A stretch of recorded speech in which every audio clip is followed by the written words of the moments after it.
Hello and welcome to Simon Says Artwork. In this video I'm going to be showing you about how I make a scene with an ink first drawing and several characters doing different bits and bobs in the scenery, but some of it's from imagination, some has partial reference, but the majority of it is from imagination, and especially the final rendering. Now, it wasn't completely finished. I did extend this drawing to several different panels, but if I show you the main one, I think it's the most impactful and the best one which I did. So okay, let's take a look.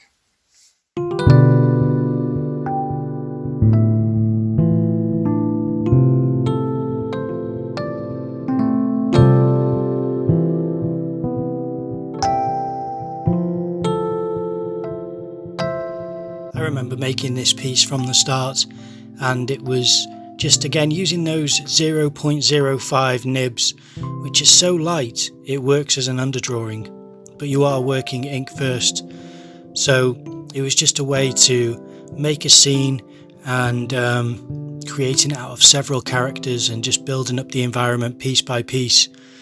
I really do quite enjoy the idea of people facing different directions and engaged and concentrated in their own focus, and I think that was the motivation that I had initially, was that the female character would be looking at the viewer and everyone else would be looking at their own point of focus, and it was just something which built over time. Some of the positions were really enjoyable to figure out and to work on.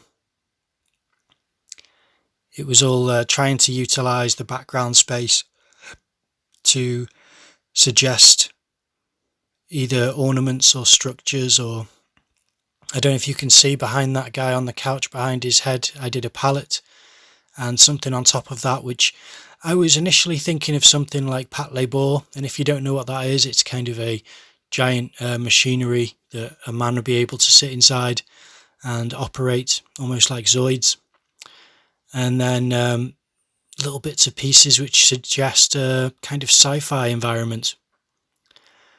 And I liked adding perspective, so the couch is partial perspective, as is the palette, and then the table which the chap behind the tattoo artist is sat on or sat at is in perspective. And it may not be correct, but it's something which is at least a suggestion of an area and a vanishing point.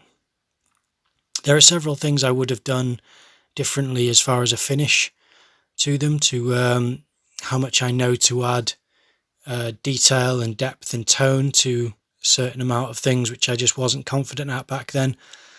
But I don't even know where this drawing is these days. I wish I could find it. I'm sure I could find it, but I'm just not sure where it is. And this last piece of footage is from when I was adding to the drawing on another piece of cardboard at an art event in Preston.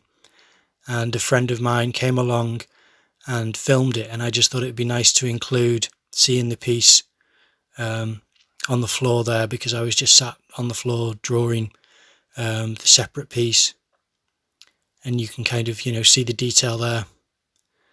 But that's as far as that piece got. If I find it again, I might continue with it, because there are separate panels and more that I could do on this. But for the time being, I quite like that as it is, and I thought it'd be worth sharing. Alright, so that's the video done. Now, I wish I still had that drawing to hand. It's somewhere in storage. If I ever dig it out, I will try to finish it off at some point. But for the time being, that's how it is. It's lost in a box or a portfolio folder somewhere. But I thought it'd be nice to share. And I hope you enjoyed the video. If you did, then please leave a like, comment down below, subscribe to the channel and ring that notification bell. And I will see you in the next video.